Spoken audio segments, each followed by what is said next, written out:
అదే RTV app వార్తల్ని క్షణాల్లో చదివే అవకాశం ఉంటుంది. ఒక న్యూస్ పేపర్, ఒక టెలివిజన్ ఛానల్ మీ చేతుల్లో ఎప్పుడూ ఉంటాయి. ప్రస్తుతం హకింగ్పేటలో ఉన్నాము. మనతో పాటు బాధితులు, కాంగ్రెస్ నేతలు కూడా ఉన్నారు. మల్లారెడ్డి అక్రమ కబ్జాల గురించి, అతను చేసిన అరాచకాల గురించి మాట్లాడడానికి మనతో పాటు ఉన్నారు. చెప్పండి అన్న, ఈ మల్లారెడ్డి అక్రమ భూములు, భూ కబ్జాలు చాలా ఎక్కువ అయిపోతుంది, అందరూ బయటకు వస్తున్నారు, వాటి గురించి మీరేమంటారు? ఈ 9.5 సంవత్సరాలు బీఆర్ఎస్ ప్రభుత్వంలో గతంలో ఆయన ఎంపీ ఉన్నప్పుడు కానీ ఇప్పుడు ఎమ్మెల్యే మంత్రి అయిన తర్వాత మీరు చూస్తూ ఉండరు ఈరోజు ఉన్నటువంటి ప్రభుత్వ భూములు కానీ ఎఫ్టీఎల్ ల్యాండ్స్లో కానీ కబ్జాలు పెట్టి కళాశాలలు నిర్మించడము, పాఠశాలలు నిర్మించడము, సామాన్యుల దగ్గర భూములు గుంజుకునే పరిస్థితి ఏర్పడింది. మేము అందరం చూసినాం. బెదిరించి ఈ విధంగా చేయడం కరెక్ట్ కాదు.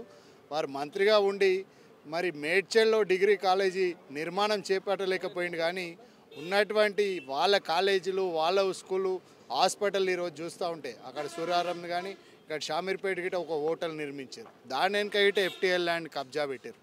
ఇక్కడ మైసమ్మగూడలో ఎఫ్టీఎల్ ల్యాండ్లలో కబ్జాలు పెట్టారు. ఈరోజు ఏంటంటే వేల కోట్లు లక్షలు దోచుకునే విధంగా పట్టి పీడిస్తూ ఈరోజు హాస్పిటల్స్ కానీ స్కూళ్ళు, కళాశాలలు నిర్మించినవన్నీ దాదాపు సగం భూములన్నీ కబ్జాలు పెట్టినాయే తప్ప ఆయన కొన్న భూములు ఎక్కడా లేవు. మరి ఈ విధంగా ప్రజలకు సేవ చేయాల్సిన అవసరం ఉన్నటువంటి ప్రభుత్వంలో, గత కాంగ్రెస్ ప్రభుత్వంలో ఇచ్చినటువంటి భూములు రైతులకి వ్యవసాయం చేసుకోవడానికి ఇచ్చినటువంటి భూములను గిట కబ్జాలు పెట్టడం జరిగింది. ఎఫ్టీఎల్ ల్యాండ్లను కబ్జా పెట్టడం, అదేవిధంగా గత ప్రభుత్వంలో ఇచ్చినటువంటి కాంగ్రెస్ ప్రభుత్వంలో ఇచ్చిన భూములను గిట వీరు వివిధ దశలలో డబుల్ బెడ్రూమ్ ఇండ్ల కోసము, కలెక్టరేట్ల కోసము గుంజుకున్నారు. మరి కేసీఆర్ గారు చెప్పారు కదా, మా బిడ్డ, అల్లుడు, కొడుకు ఎవరు తప్పు చేసినా కానీ జైల్లో పెడతామన్నారు. మరి మంత్రి మల్లారెడ్డి గారు ఈరోజు కనిపిస్తూ ఉన్నాయి. 4.5 సంవత్సరాలు ప్రభుత్వంలో అనేక అవకతవకలు జరిగినప్పుడు ఒక్క విషయంలో అయినా చర్య తీసుకున్నారా? మరి డిప్యూటీ సీఎంగా ఉన్న రాజయ్య గారినేమో తొలగించడానికి వచ్చింది, మల్లారెడ్డి గారు మంత్రిగా ఉంటే ఎందుకు తొలగించలేకపోయింది ఆ ప్రభుత్వం? మరి కబ్జాలకు మీరే ఒత్తాసు బలికి ఉన్నటువంటి పేద ప్రజలను పొట్టగొట్టారు తప్ప పేద ప్రజలకు న్యాయం చేసింది ఏం లేదు, దోసుకుండు తప్ప ప్రజలకు చేసింది ఏం లేదు అనేది స్పష్టంగా ఈరోజు అర్థమవుతా ఉంది. మల్లారెడ్డి కాంగ్రెస్ ప్రభుత్వంలో చేరుతా అంటున్నారు, దానికి మీరేమంటారు? ఇంతగా ఆయనకు అలవాటైన పనే ఇది. జనరల్గా ఆయన వచ్చిందే రాజకీయాల కొరకు, ప్రజాసేవ కొరకు వచ్చినటువంటి సందర్భం ఎప్పుడు లేదు. ఆయన రాజకీయ జీవితం మీరు ఒకసారి ఆలోచించండి. మొట్టమొదటిగా తెలుగుదేశం ప్రభుత్వంలో ఆయన చెప్పడమే, నేను పైసలు ఇచ్చి తెచ్చుకుంటా టికెట్, ఎవరు అడ్డులేరు నాకు. ఆయన వ్యాపార సామ్రాజ్యాన్ని విస్తరించడానికి తప్పితే బీజేపీ నాదే, టీడీపీ నాదే, టీఆర్ఎస్ నాదే, ఇప్పుడు కాంగ్రెస్ నాయకులకు కూడా ఇదే విధంగా చెప్తున్నాడు. కానీ ఈ వ్యవహారం మా ముఖ్యమంత్రి గారు రేవంత్ రెడ్డి గారి దగ్గర ఎటువంటి పరిస్థితులు నడుస్తలేదు కాబట్టి మళ్ళా పాత వాళ్ళ కేటీఆర్ దగ్గరికి పోయి కాళ్ళు పట్టుకొని నేను టీఆర్ఎస్లోనే ఉంటా అని చెప్తున్నప్పటికీ ఆయన భూములు ఏవైతే కబ్జా చేసిండో మీకు ఆధారాలతో సహా చూపిస్తాం. మేము ఎక్కడెక్కడ ఉన్నా అతను భూములు కబ్జా చేసిన ల్యాండ్ సుమారుగా మీకు తెలిసిన వరకు ఎక్కడెక్కడ ఉన్నాయి? నేను మూడుజింతలపల్లె మండల వాస్తవ్యాన్ని. నా సొంత గ్రామం కేశవరం గ్రామం. మా గ్రామంలో గిరిజన భూములు 47 ఎకరాల భూములు 33, 34 సర్వే నంబర్లో నిర్దిష్టంగా ఆరోపణ కాదు, ఇది నగ్న సత్యం. ఆయన కబ్జా చేసుకున్నది 9 మంది భిక్షపతి అనే గిరిజన రైతు దగ్గర. వాళ్ళ అన్నదమ్ములు 9 మంది అయితే మీరు చూడండి, అర్ధరాత్రి 12:30కు వాళ్ళ పిల్లల దగ్గర, వాళ్ళందరి దగ్గర మీకు డబ్బులు ఇస్తామని చెప్పేసి 2.5 కోట్ల బెదిరించి అర్ధరాత్రి 12:30 గంటలకు అప్పటి కలెక్టరు వీళ్ళందరూ కూడా బాధ్యులే దాంట్లో. సో అక్కడ రిజిస్ట్రేషన్ చేసుకోవడం జరిగింది. అసలు ఏ రిజిస్ట్రేషన్ ఉంటుంది ఆ రాత్రి పూట? ఆర్టీఓ ఎట్లా సహకరిస్తారు? అమ్మ, ఒక సామాన్యునికి ఇక్కడ కానీ మీరు రాష్ట్రంలో కానీ ఎక్కడైనా ఒక సామాన్యునికి రిజిస్ట్రేషన్ నార్మల్గా పోతేనే వానికి 1.25 లక్ష క్వశ్చన్స్ ఉంటాయి. అటువంటిది అర్ధరాత్రి 12:30కు ఏ రకంగా ఈ కల్వకుంట్ల కుటుంబం ఆ మల్లారెడ్డికి రిజిస్ట్రేషన్ చేస్తుంది? అది ఒకటే సమాధానం చెప్పండి. టీఆర్ఎస్ నాయకులకు సూటిగా ప్రశ్నిస్తున్నాం. అయ్యా మీరే వినండి, ఎక్కడైనా అర్ధరాత్రి 12:30కు గిరిజనుల భూములు 12:30 అర్ధరాత్రికి ధరణిల రిజిస్ట్రేషన్ జరుగుతుందా?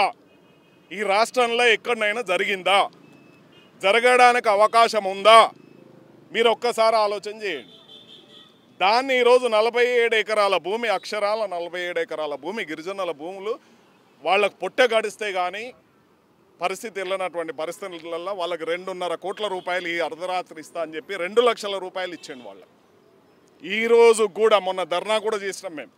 మీరు గుర్తుంచుకోండి, మీ టీవీ వాళ్ళే వచ్చిండ్రు, ఆర్టీవీ వాళ్ళు వచ్చిండ్రు. అక్కడ ధర్నా కూడా ఎక్కడైతే జాగా ఉందో అక్కడ ధర్నా చేయడం జరిగింది. దయచేసి ఈ ఈ ఈ కలెక్టర్ గారికి కూడా మొన్న ఇచ్చినాం, రిప్రజెంటేషన్ ఇచ్చినాం. దాని మీద కేసు కూడా బుక్ అయింది, విచారణ జరుగుతుంది. తప్పకుండా ఆ 47 ఎకరాల భూమి గిరిజనులకు చెందేటట్టు చేస్తాం. మా రేవంత్ రెడ్డి గారు దీని మీద విచారణ జరిపి నిజాలు నిగ్గుదేల్చి ఆ గిరిజనులకు చెందేటట్టు చేస్తాం. అదే రకంగా దాని ముందల మరి మల్లారెడ్డి ఎందుకు ఎప్పుడు స్పందించాడు అంటే, ఎవరైనా గిరిజనులు బయటకు వచ్చి, రైతులు బయటకు వచ్చి మా భూములన్నీ కబ్జా అయినాయి అని చెప్పి వాళ్ళు మాట్లాడితే ఇదంతా ఫేక్ న్యూస్, కేవలం ఇదంతా నా మీద ఎలిగేషన్స్ అంటే ఈయనకు ప్రభుత్వం అన్నా లేకపోతే పోలీస్ వ్యవస్థ అన్నా ఇదంతా ఏం భయం ఉండదు అతనికి? అంటే అమ్మాయి ఎప్పుడు ప్రభుత్వంలో ఉంటుండే కొనేస్తూ ఉంటాడు, ప్రభుత్వంలో ఉంటుండే అధికార పార్టీలో మంత్రిగా చెలామణి అవుతూ ఇటువంటి కబ్జాలు చేస్తున్నాడు కాబట్టి ఆటోమేటిక్గా మంత్రివర్యులు అధికారులు తప్పకుండా వింటారు ఆయన మాట. అంటే ఇప్పుడు కూడా కాంగ్రెస్ లో జాయిన్ అవ్వడానికి అదే అంటారా? అతను చేసిన తప్పులని కప్పిపుచ్చుకోవడానికి అధికారం మీ దగ్గర ఉంది కాబట్టి దీంట్లో జాయిన్ అవ్వాలి అని అనుకుంటున్నాడా? తప్పకుండా, దాంట్లో అనుమానమే లేదు. ఏమంటారు? దాంట్లో అనుమానమే లేదు. 100% నిజం. ఆస్తులు కాపాడుకొని కబ్జాల నుంచి ఆయన కబ్జా భూములన్నీ రీస్టోర్ చేసుకొని తప్పకుండా అట్లే ఉందామనే ఉద్దేశంతో నా భూములను కాపాడుకుందామనే తప్ప ఏనాడు ఏ పేదవానికి, మొన్న మా హనుమంతరావు గారు చెప్పిండ్రు, మాజీ ఎమ్మెల్యే మల్కాజ్గిరి గారు చెప్పిండ్రు, ఈయన ఏ ఒక్కరోజు హాస్పిటల్ పేరు మీద కానీ కాలేజీలల్లో కానీ ఏ ఒక్కరికన్నా రాయితీ ఇచ్చిన వాళ్ళు ఉంటే దేనికంటే దానికి సిద్ధమని చెప్పిండు. మీరు ఇప్పుడే రీసెంట్గా చూసిండ్రు, బఫర్ జోన్లో 8 ఎకరాలు కబ్జా చేస్తే దాన్ని సరే అక్కడ ఉన్న అధికారులు ఇంతకుముందు ఉన్న అధికారులు కాబట్టి ఏదో తూతూ మంత్రంగా కూలగొట్టిండు. కానీ తప్పకుండా అక్కడ ఉన్నటువంటి బఫర్ జోన్ కానీ ఇక్కడనే మేము రీసెంట్గా కూడా ఇక్కడ ఈ అలియాబాద్ చౌరస్తాలో కూడా పిస్తా హౌస్ దగ్గర కూడా 10 ఎకరాలు కూడా అది కబ్జా ల్యాండ్, మొత్తం కబ్జా ల్యాండ్ అంటలేం. దాంట్లో బఫర్ జోన్ ఉంది, శిఖం ల్యాండ్ ఉంది. దాంట్లో కూడా కన్స్ట్రక్షన్ చేసింది కాబట్టి దాన్ని కూడా కలెక్టర్ గారు విచారిస్తున్నారు. తప్పకుండా కూడా దాని మీద కూడా ప్రభుత్వం చర్య తీసుకుంటుంది. ఎక్కడైతే ఈయన అవినీతి కబ్జాలకు పాల్పడి, ఈయన ఒక్కడు కాదమ్మా, ఈయనకు దగ్గర చెంచాలు చిన్న మల్లారెడ్డిలు చాలా ఉన్నారు. మండలికి ఒక 5-6 చిన్న, ఊరికి ఒక చిన్న మల్లారెడ్డిలు కబ్జా. మా ఊర్లోనే ఉన్నాడు ఒకడు, వాని పేరు చెప్తే వాడు పెద్దోడు అయిపోతాడు. కానీ మేము ఆల్రెడీ విచారణకు కలెక్టర్ దగ్గర పెట్టినాం. ఎవరిని చూసుకొని వీళ్ళంతా ఈ కబ్జాలు పెడుతున్నారు? మల్లారెడ్డి కల్వకుంట్ల కుటుంబం, దాంట్లో ఏమాత్రం తేడా లేదమ్మా. మల్లారెడ్డి కేర్ ఆఫ్ మల్లారెడ్డి కబ్జాలకు కబ్జాదారు, కబ్జా కోరు, కనిపించని నయీం. లోపల నయీం కంటే తీవ్రవాదం ఉంది. ఆయన్నేమో మర్డర్లు చేస్తే అయినా బతికున్న వాళ్ళను చావగొడుతున్నాడు. ఈ కబ్జాలు చేసి నిరుపేదలను, పూర్తిగా భూములు లేనటువంటి వాళ్ళను, వాళ్ళ దగ్గర పాపం వ్యవసాయం చేసుకొని బతికేటోళ్ళను ఆశ చూపి వాళ్ళకి ఏమి ఇవ్వకుండా అధికార మదంతో ఎన్ని రోజులు చేసినటువంటి అక్రమాలను, భూ కబ్జాలను తప్పకుండా ఈ ప్రభుత్వం వెలికి తీసి ఆయన కబ్జాలను మొత్తం ఆక్రమించుకున్నటువంటి భూములను అందరినీ నిరుపేదలకి ఇచ్చేసి ఆయనకు తప్పకుండా శిక్ష పడేటట్టు చేస్తారని మా కాంగ్రెస్ కార్యకర్తలందరికీ నమ్మకం ఉంది. అదేవిధంగా ప్రజలను కూడా భయప్రాంతులకు గురి చేసి ఎవరైతే బయటకు వచ్చి మాట్లాడే ప్రయత్నం చేస్తున్నారో వాళ్ళందరినీ బెదిరించి రౌడీలను పెట్టుకొని వాళ్ళని కొట్టించి ఇదంతా కూడా చేస్తున్నట్టు కూడా తెలుస్తుంది. వాస్తవానికి అది 100% బెదిరించుడు అనేది వాస్తవం. ఏదేమైనప్పుడు కానీ మీ ఆర్టీ ద్వారా ఒకటి విన్నపిస్తున్నా, ఏంటంటే మల్లారెడ్డి అవసరము కాంగ్రెస్ గవర్నమెంట్కు లేదు అనే విషయాన్ని గిట సుస్పష్టంగా చెప్తున్నా. ఏదేమైనా మల్లారెడ్డి మాత్రము చిల్లరపల్లె చిప్పకూడు తినుడు తథ్యము. దీనికి కాంగ్రెస్ పార్టీ కార్యకర్తలంతా వెయ్యికలతో చూస్తున్నారు. కాంగ్రెస్ పార్టీ గిట్ట అతను చేసిన అక్రమాలని ఒక్కొక్కటి వెలికితీసి తొందరలోనే చిప్పకూడు తినుడు మాత్రము తథ్యము. ఈ విషయంలో కాంగ్రెస్ పార్టీకి ఆయన అవసరం లేదు. ఆయన రావడం గిట్ట కాంగ్రెస్ పార్టీ కార్యకర్తలు గిట్ట ఎవరు జీర్ణించుకోరు. ఇంకోటి ముఖ్యంగా ఆయన ప్రధాన అనుచరుడు మా దగ్గర మూడుజింతలపల్లిలో, వాళ్ళ పేర్లు చెప్తే వాళ్ళు పెద్ద లీడర్లు అవుతారు, మాకేం భయం లేదు. కానీ లక్ష్మాపూర్ గ్రామంలో గవర్నమెంట్ ల్యాండ్ 5 ఎకరాలు ఆక్రమించుకొని అక్కడ ప్రహారీ గోడ నిర్మించి 3 రూములు నిర్మించినట్టు కలెక్టర్ గారికి ఎంఆర్ఓ గారికి దృష్టికి వచ్చింది.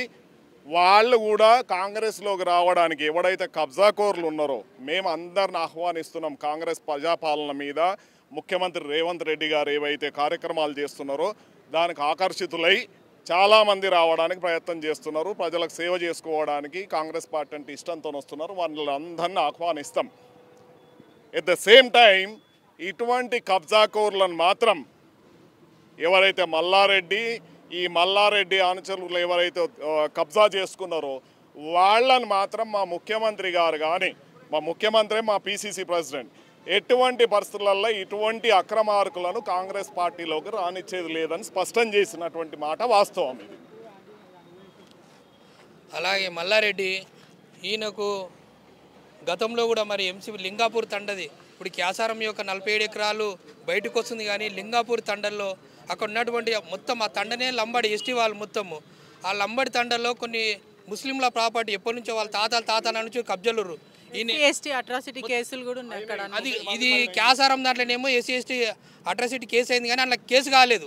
సో మీడియా కూడా మరి ఎందుకో అది బయట పెట్టలేదు. ఇప్పటికీ కూడా వాళ్ళని బెదిరిస్తున్నట్టు కూడా తెలుస్తుంది. బెదిరించుడే కాదు, ఆ గతంలో ఏమైందంటే ఈయన యొక్క అనుచరులు అక్కడ ఉన్నటువంటి లంబాడీలకు అంతా ఏం చేశారు అంటే అక్కడ ఎవరైతే కబ్జాలు ఇప్పటి నుంచి కాదు కొన్ని సంవత్సరాల నుంచి వాళ్ళు కబ్జాలు ఉన్నారు వాళ్ళందరికీ ఈయన ఒక మంత్రి ఉన్నతమైన ఒక దేవుని ఒక మంచి హోదాలో ఉండి ఒక మంత్రి హోదాలో ఉండి కూడా ఈయన పేదవాళ్ళకి సాయం చేసేది పోయి ఈయన మనిషికి 2 లక్షలు 3 లక్షలు ఇచ్చేసి ఆ ల్యాండ్ని మొత్తం ఈయన రిజిస్టర్ చేసుకున్నాడు.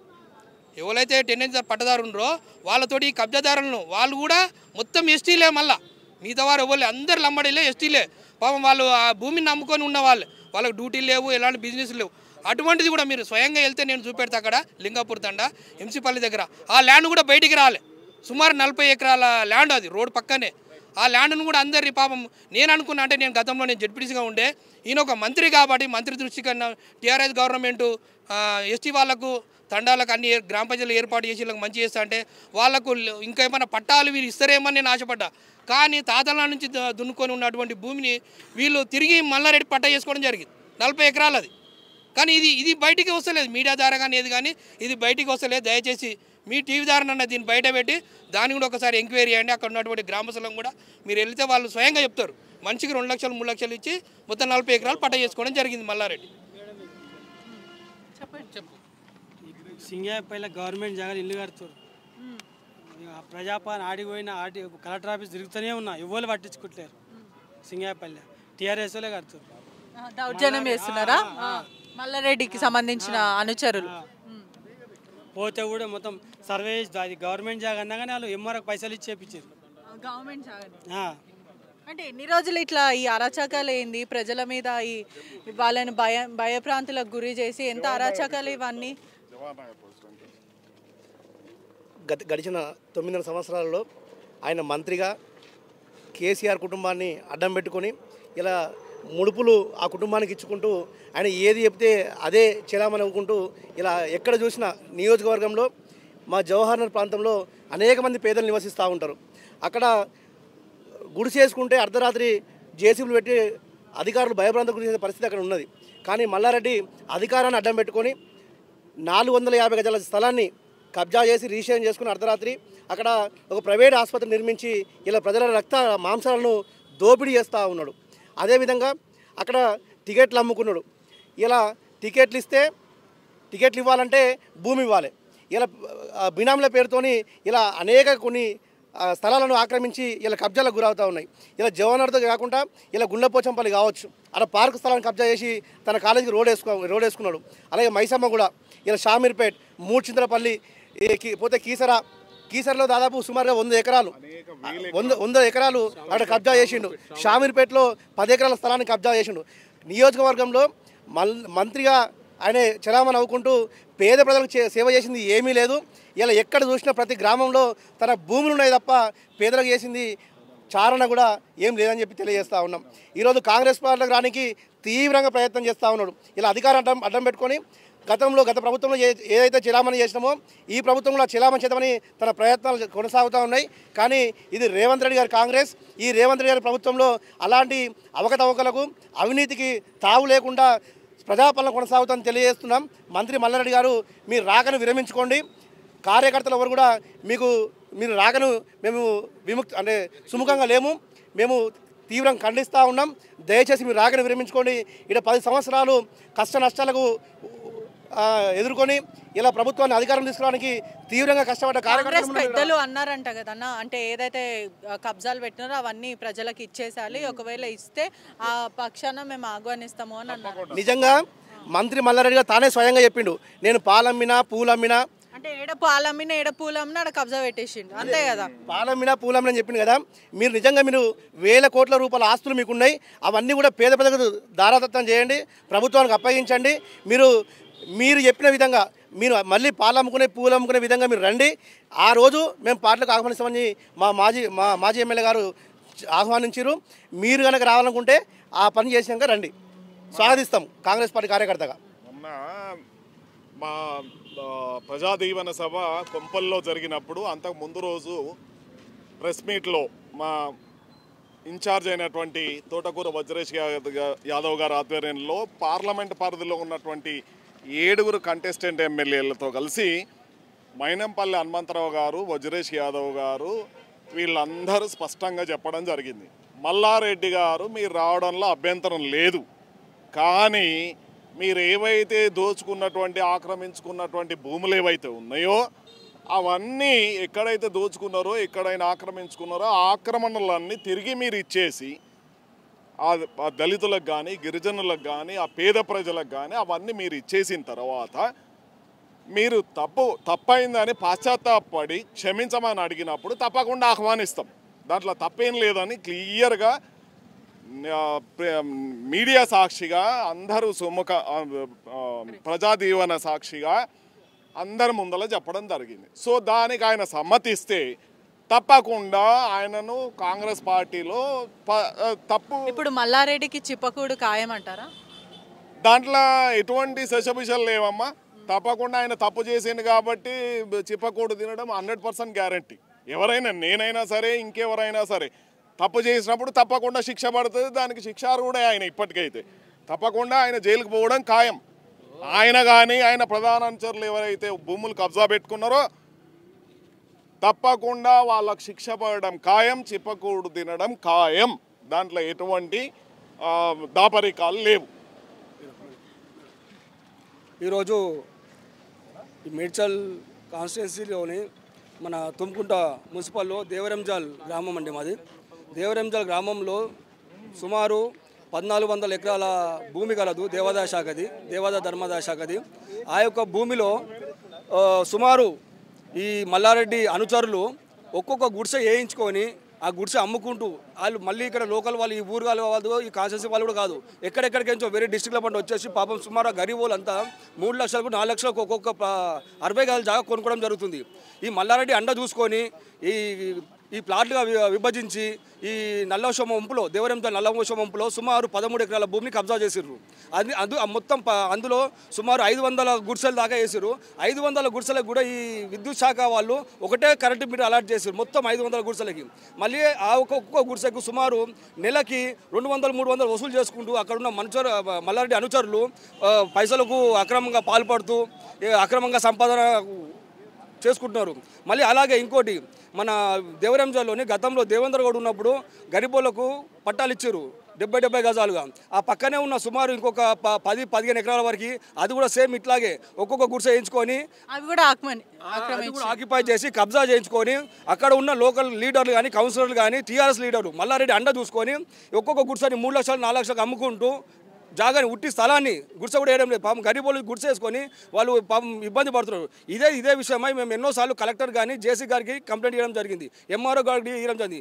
ఇప్పటిదాకా అతను మంత్రి అనే భయంతో ఏ అధికారులు ఎట్లాంటి చర్య తీసుకోలేదు. అట్లాగే మేము కలెక్టర్ గారి దగ్గరికి 2-3 సార్లు వెళ్ళడం జరిగింది.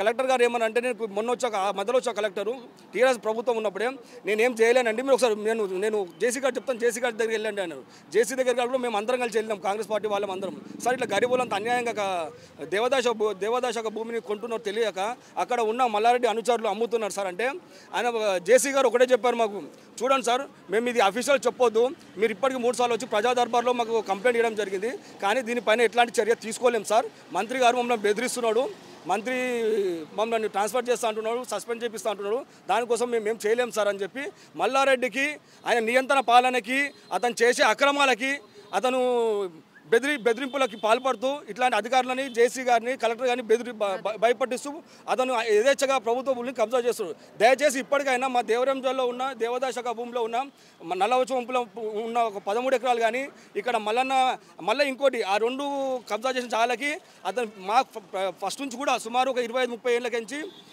వీకర్ సెక్షన్ ఖాళీ ఉంటే దానికి మల్లన్న ఖాళీ అని పేరు పెట్టుకున్నాడు ఈ మల్లారెడ్డి. అంటే ఆయన సొంతం జాగా తాతలు సంపాదించే జాగా ఏదో ఇచ్చినట్టు అతనికి మళ్ళీ ఇంకోటి అంటే అతని దగ్గర ఉన్న అనుచరులు ఆయనకు ఎవరు లేదు, కబ్జా చేస్తున్నాడు. అతను సొంతం తాత మల్లారెడ్డి కాలనీ అని పెట్టేసుకోండి, మల్లన్న కాలనీ అని రాజు. మీరు ఇప్పుడే రండి దేవరంజాలకి, మేము స్వయంగా తీసుకెళ్తాం అక్కడికి. మీకు ఈ ఆర్టీ తరఫున మీకు చాలా కృతజ్ఞత, మేము మా మున్సిపల్ అందరము మీకు కృతజ్ఞత ఉంటాము. ఈ జాగాని తొందరగా విముక్తి చేసి దేవదాశకు అప్పగించాలని చెప్పి మేము కోరుచున్నాము.